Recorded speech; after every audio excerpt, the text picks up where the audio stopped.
Hello students, welcome to another session from Karim's Biology. In today's lesson, we are going to learn about what are genes.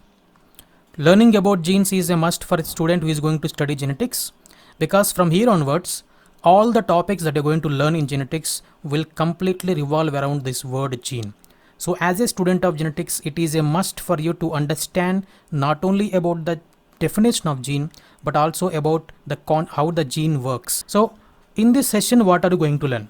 In this session, you are going to learn about what is a gene, and you will also learn about where are genes located, what does a gene contain, and how does a gene work. Finally, we will try to understand what happens due to the change in the gene. You will be able to answer all these questions at the end of the session. So let us enter into the topic. So what is a gene? First of all, let us see the definition of a gene. Genes are small sections of DNA that code for proteins. See, in the previous sessions, we have learnt about the structure of DNA, and we have learnt that DNA contains nitrogen bases or nucleotide base pairs. So the definition of gene is, genes are small sections of DNA. They are the small sections of DNA. Section of DNA means a small segment of DNA that contains a sequence of particular nitrogen bases. Okay, and what do? They are the small sections of DNA and they code for proteins. You know, in our body, the working of the cell depends upon enzymes. You know, biochemical reactions occurring in the cell, they completely depend upon the enzymes. Enzymes are the catalyst which are responsible for carrying out a particular reaction, and all enzymes are proteins. You know that all enzymes are proteins, and enzymes are very important in our body. Not only enzymes, proteins. Proteins are very important for the construction of our body as well as for the functioning of the cell. They are very important. So we have different hundreds and thousands of types of proteins are there in our body, and these proteins, they will be encoded by different sections of DNA which we refer as gene. This you should not forget. Understood? So genes are small sections of DNA, and these sections of DNA, they code for protein. You should not forget that. Okay, and this is what we have learnt in the previous class. I told you that DNA will be packed into chromosomes. Do you remember that? DNA will be winded around proteins called histone proteins, and these histone proteins form these histone proteins along with the DNA together called nucleosome, and they will form a long beads on a string appearance, and ultimately they again supercoil to form a chromatin material, and this chromatin material turns into chromosome. It further condenses into chromosomes. So genes, I told you that genes are the sections of DNA. For example, you see there is a DNA strand given here, DNA fiber given here, and it is labeled there from here to here. This particular segment, it can be referred as a gene. And don't think that only this segment of DNA is the gene, rest of the DNA is not. Okay, in rest of the DNA also there are genes. From here to here there may be one gene, and from here to here there may be another gene. Understood? So that's why we are saying that genes are small sections of DNA. This is one section of DNA which is gene. This may be another gene. This section of DNA may be another gene, and this section of DNA may be another gene. And ultimately the DNA is packed in the chromosome. So we can say that the segments of DNA are present on this chromosome. Where are genes located? Where are they located? Just now I told you genes are located on the chromosome. So this is one chromosome given here. Chromosomes are made up of what? Chromosomes are made up of histone proteins and DNA. So when the DNA is located on the chromosome, I told you that segment of DNA is the gene. So genes also obviously located on the chromosome. But one thing you must know about this is the position of the gene on the chromosome, or the place where the gene is located on the chromosome, it is called locus. Don't forget this word. This is called locus. So what is a locus? Locus is the location of a gene on a chromosome. Okay, say for example, this is the location, and the name of this gene is capital A, and this is another location. Here there may be another gene located, that may be small, that may be capital B. And look here, there is one more locus here, and the name of the gene there, here another gene which may be called capital C may be located, is it not? So like that, the location of gene on the chromosome is called locus. So what is the location of genes? Genes are usually located on chromosomes. Let's move on to the next slide. Next, what is there in a gene? What is there in a gene? Gene is the segment of DNA. DNA contains nitrogen bases, is it not? As gene is a segment of DNA, it contains a sequence of nucleotide base pairs. Very simple. Look at this example. So this is the small segment of DNA that I have taken for representation. And what do you find in this DNA? Nitrogen base pairs. CG, this is one pair of nitrogen bases.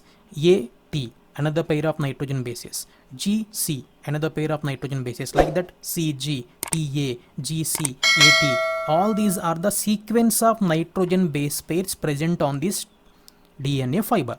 And what are these? What C represents? C stands for cytosine, A stands for adenine, G stands for guanine, C stands for cytosine, T stands for thymine, G stands for guanine, and A stands for adenine. So this is the sequence of nitrogen base pairs present on this DNA. Okay, so what are they? Once again you say the first nitrogen base or the first nucleotide base pair is C, and the second nucleotide is A, third one in the sequence is G, fourth one in the sequence is C, fifth one in the sequence is T, sixth one is G, seventh one is A. Like that, there are 7 nucleotide base pairs, C, A, G, C, T, G, A. Okay, this is the sequence of nitrogen bases present on this particular gene. So now this can be called a gene. So let us give a name, rough name to the gene, and let us see that I have given the name gene capital H to this nitrogen base sequence. Remember, gene capital H contains this nucleotide base pair sequence, and if the sequence changes, say for example there is G here, in the place of G, for example there is T, then this is no longer called H now. This is no longer called gene H, because for gene H the sequence of nitrogen base should be always C, A, G, C, T, G, A. Okay, so this name of this gene is gene H, and what happens, I told you, gene H is able to produce a protein called protein H. Okay, gene capital H, it is coding for a protein called protein capital H, and when this protein capital H is synthesized in the cell, this is going to bring about a trait. Understood? So the traits that we have, they are because of the proteins that are encoded by particular segment of DNA, which is called gene.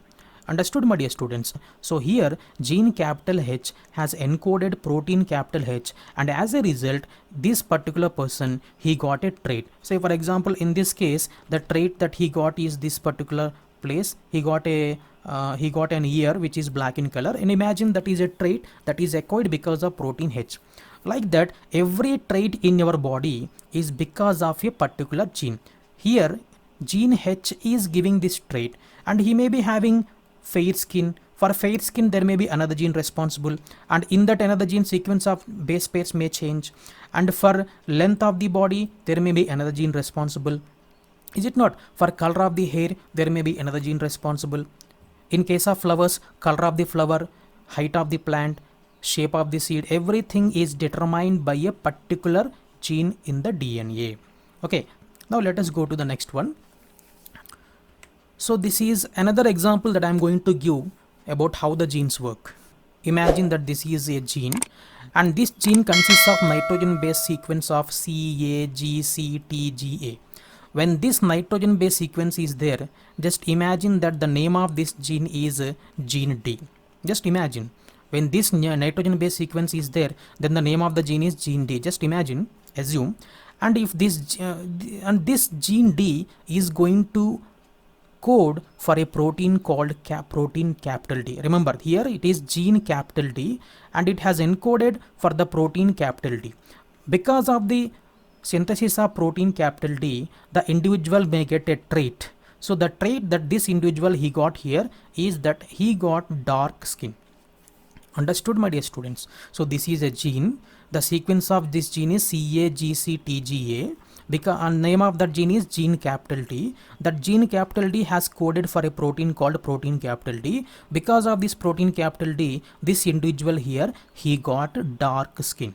So this is how a gene usually works. So genes usually work by coding the proteins, and because of the proteins, the trait appears in the individual. That may be a plant or animal, whatever it may be.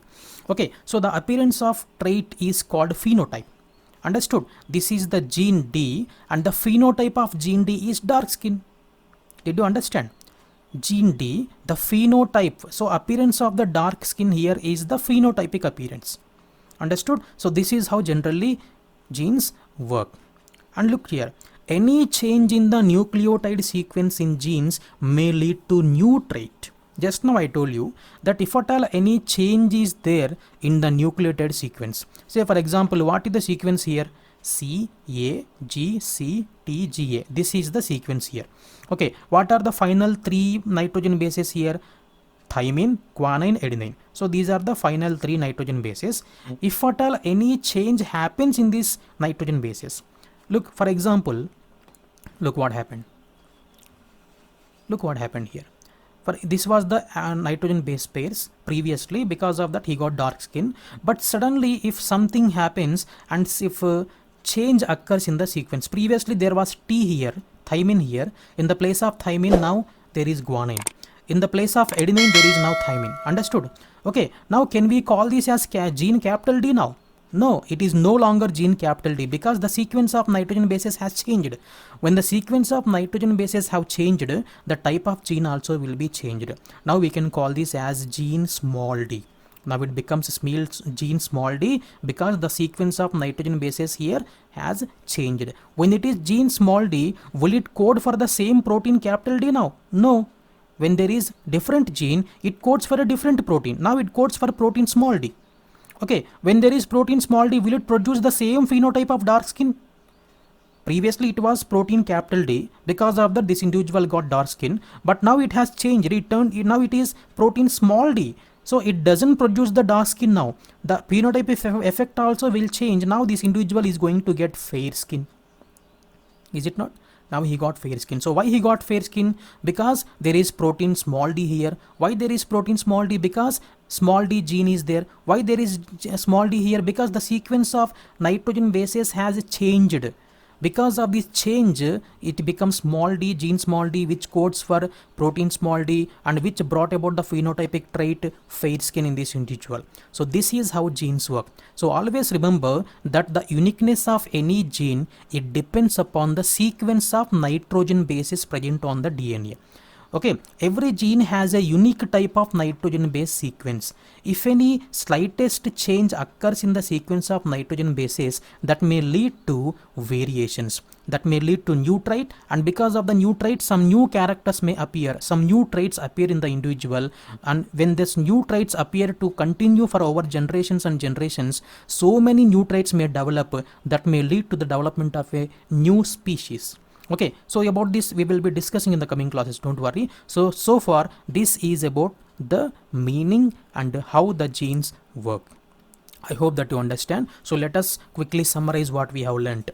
So what is gene? Specific sequence of nucleotides in DNA or a segment of DNA that codes for a protein is called a gene.